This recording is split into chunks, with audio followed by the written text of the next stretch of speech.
Hey everybody, welcome to A Few Minutes here with Mark. And before I get started today, please go down and subscribe and press the like button. You know, it's the likes that do it for me and get a lot of attention. And I'm looking to create a lot of attention. And I got to tell you something, I just want to share this with you.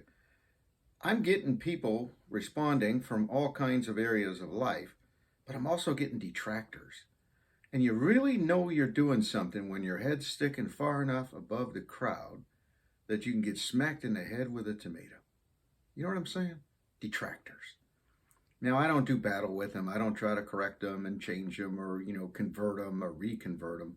But I do speak truth to them and I do reply to them. So I reply to everybody. If you hit me with a comment, you're going to hear back from me. So hope you're well.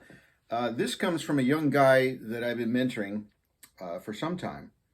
And he and I were talking, and I said to him what my son had said to me, that his goal as a father is to become the man he wants his son to become. So, under that premise, let me read this to you. He sent this to me, and just bear with me. After a short reflection on a topic of manhood, a question to ponder for discussion will be, what does the man we want to become look like? What does he say, not say, do, and not do? Luke 9:23.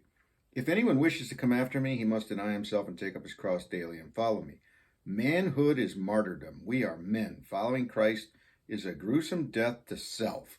It is the salvific means to a glorious crown. At a recent homesteading conference, I was taught that there are three types of honeybees: drones, workers, and the queen. Drone bees have one purpose: to mate with the queen, and then they immediately die. The worker bee can be seen dragging the corpses of the drone bees out of the hive. This natural phenomenon of purposeful death is not unlike the unglamorous call of men to be men. To be fiercely masculine is to sacrifice, to endure God's chastisements and his gifts of both mental and physical suffering.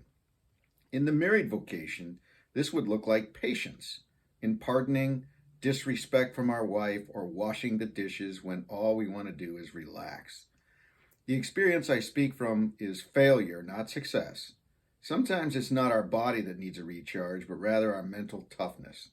We must know that God knows our needs better than we do, and no circumstance or demand can come to us without God's permission.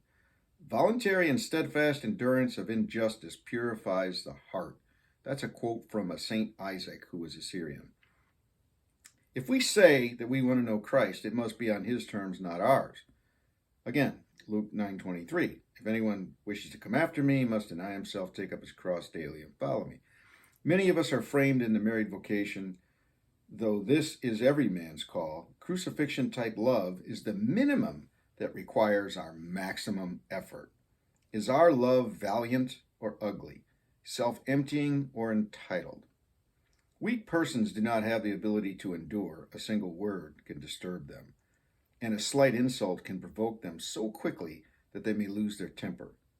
In their retaliation or response to insult with another insult, we sense their weakness and their inability to bear or endure. Christ the Lord, however, was strong in his forbearance, and his forbearance was indicative of his strong love, because he who has love for others is able to forbear them.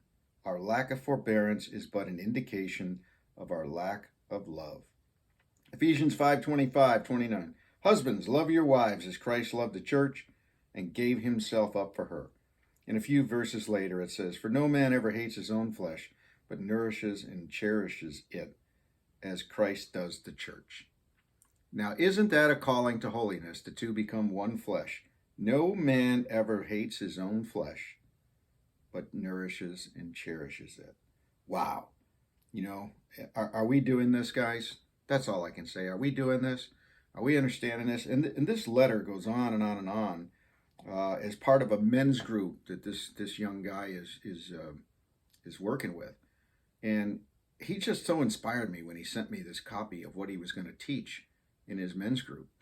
And I thought, man, what a young leader. What a world changer. I am so blessed to know this man. And I am so blessed to have him as part of my family, because this is my son-in-law. How about that?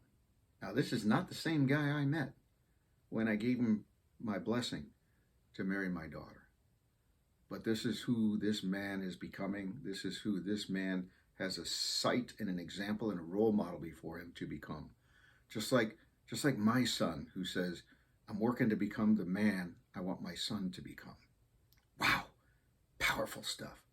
Guys, keep that in mind when you're talking to your wives and your tonality gets out of line. Keep it in mind when your kids are watching you and you slip up. Just don't slip up. It's just that easy.